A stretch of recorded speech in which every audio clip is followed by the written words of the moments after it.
अस्सलाम वालेकुम नाजरीन, मैं हूं मोहम्मद शहजाद और आप देख रहे हैं मेरा यूट्यूब चैनल। नाजरीन, एजाजुल हक साहब ने आज प्रेस कॉन्फ्रेंस की है और प्रेस कॉन्फ्रेंस करते हुए उन्होंने कहा है कि पाकिस्तान की हर सियासी जमात को बशमूल पीटीआई हर सियासी जमात को लेवल प्लेइंग फील्ड मिलनी चाहिए, तभी मुल्क तरक्की कर सकता है और इलेक्शन का फ़ायदा होगा। और उन्होंने ये भी फरमाया कि वो ताकतवर हलकों को भी पैगाम देना चाहते हैं कि पीटीआई समेत मुल्क की हर सियासी जमात को लेवल प्लेइंग फील्ड दी जानी चाहिए, वरना आप मुल्क में 1000 इलेक्शन करवा लें, उन इलेक्शन का कोई फ़ायदा नहीं होगा। मजीद उन्होंने क्या कहा, आइए देखते हैं वीडियो में।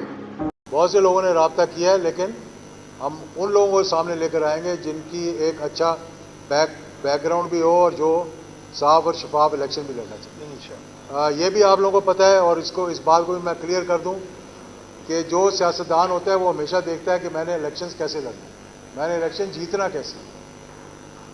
हमने जब समझा कि हमारा एक अच्छा अलायंस बन सकता है पीटीआई के साथ, तो हमने उनके साथ एक इलेक्टोरल अलायंस किया।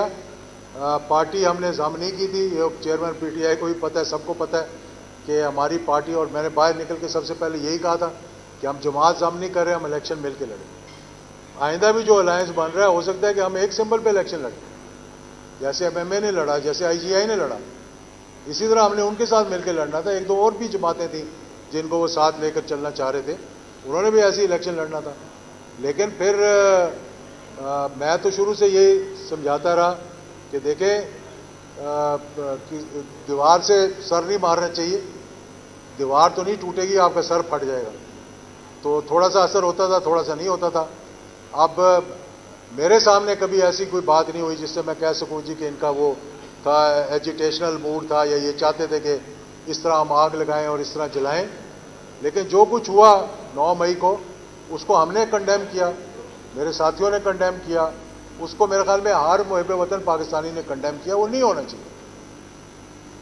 उस वक्त भी हमने कहा था कि इसकी साफ और शफाफ एक इंक्वायरी होनी चाहिए कि जिसने भी किया उसको सजा भी मिलनी चाहिए। क्योंकि देखें, जब मुल्क सरेंडर करता है ना, ये मैं आपको हकीकत बता रहा हूँ, अल्लाह ना करे मेरे मुंह में खाक, अगर पाकिस्तान पे कब्जा हो जाए किसी का और वो कोर कमांडर के घर पे जाके पाकिस्तान का झंडा उतार देना, तो उस वक्त पाकिस्तान सरेंडर कर जाए। तो हम अपने अफवाज पाकिस्तान के अल्हम्दुलिल्लाह साथ हैं, इसमें कोई दो राय नहीं होनी चाहिए। इसमें हर एक को पता है हमारे कुर्बानियाँ उन्होंने मुल्क के लिए दी हैं। लेकिन मैं ये कह रहा हूँ कि एक चार्टर ऑफ पाकिस्तान होना चाहिए जिसमें सब बैठकर ये देखें कि इस मुल्क को चलाना कैसे, इस मुल्क के इश्यूज़ को, जितने इश्यूज़ हैं उनको लिख लें, इकॉनमी से लेकर और दुश्मनों तक, कि हमने कैसे इस मुल्क को इस दलदल से निकालना है। फिर ये चलेगा, वरना एक नहीं 1000 इलेक्शन करवा दें, जाली इलेक्शन करवाएंगे तो अल्लाह ना करे 77 वाला हाल हो जाएगा, वो आप लोगों को पता है। मैं ये कहता हूँ कि सारे स्टेक होल्डर बैठ के देखें अपने इस मुल्क को इस दलदल से कैसे निकालें। अगर नहीं बैठेंगे तो मैं इन पॉलिटिकल पार्टीज़ को भी बताना चाहता हूँ, मैं एस्टेब्लिशमेंट को भी बताना चाहता हूँ, एक नहीं 1000 इलेक्शन करवा लें। आप वहीं खड़े होंगे जहाँ पहले खड़े होने थे।